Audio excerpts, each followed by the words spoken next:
हजरात, ईरान की जुल्फकार जो चली है ना मिडिल ईस्ट पर, सिर्फ कतर का बताऊं, रिपोर्ट ये कह रही है कि इसी 2026 में कतर की जीडीपी 9% गिर जाएगी। 9% पूरे देश की जीडीपी ईरान के इस 20 दिन के हमलों की वजह से घट जाएगी, गिर जाएगी। रूस के विदेश मंत्रालय के द्वारा कहा गया है कि ये जो ईरान के खर्ग आइलैंड पर हमला किया जा रहा है, पोर्ट पर हमला किया जा रहा है, याद रखिएगा इससे जंग बढ़ जाएगी। मेरे दोस्तों, यकीन कीजिए, खुदाए पाक की कसम, ईरान सबका बदला ले रहा है।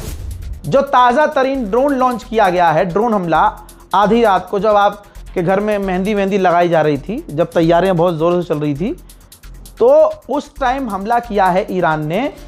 तो ये ड्रोन हमला किया है और पता है क्या लिखा हुआ है? गाज़ा के अस्पताल का बदला, गाज़ा के बच्चों का बदला, अबू उबैदा की आवाज़ दबाई नहीं जाएगी, फिलिस्तीन का बदला। ये वीडियो शेयर कर दीजिएगा। हजरात मोहतरम, आप 4 साल की, बल्कि पूरी दुनिया 4 साल की हिंद रजब को भूल गए। ईरान का कलेजा देखो, कलेजा, ये देखिए। जब ड्रोन हमला किया है तो स्पेशली एक ड्रोन 4 से 5 साल की बच्ची हिंद रजब के नाम उस कागज पर लिखा और कागज को ड्रोन पर चिपकाया। ये वही बच्ची थी जो इजराइल ने टारगेट करके मार दिया था, जानते हुए मारा था कि इस गाड़ी के अंदर बच्ची है, और इजराइल ने उड़ाया था कोई मदद करने वाला? ये जो आज शिया सुन्नी कर रहे हैं, दाढ़ी रखकर, लानती शक्ल वाले, गधे के चूतड़ जैसे मुंह वाले, सुअर की नस्लें, यजीद की टट्टी जैसे मुंह वाले, भूल जाओ बेटा, रमजान खत्म हो गया है, अंदर का शैतान तुम्हारे खिलाफ जगाऊंगा। मेरे दोस्तों, इनके बाप दादा, इनसे पूछिए जो शिया सुन्नी कर रहे हैं, कि तुम्हारे बापों ने, बताओ, हिंद रजब का कभी फिलिस्तीन का बदला लिया? औकात है तुम्हारी? तुम्हारे सारे बाप इजराइल के साथ खड़े हुए हैं, अमेरिका के साथ खड़े हुए हैं। यह ड्रोन लॉन्च किया है 4 साल 5 साल की बच्ची का नाम लेकर ईरान सबको उंगलियों पर याद रख रहा है। और यह भी मानिए कि ईरान शहादत दे रहा है, जख्म पर जख्म खा रहा है, लेकिन सबका बदला ले रहा है। हज़रात मोहतरम, फिलहाल के इस अपडेट में इतना ही। इस रिपोर्ट को शेयर कीजिएगा, ईद मनाइए, खुशी बांटिए, अपने हिसाब से जो करना है करिए, इबादत कीजिए, लेकिन ईरान के लिए दुआ भी कीजिए। जय हिंद।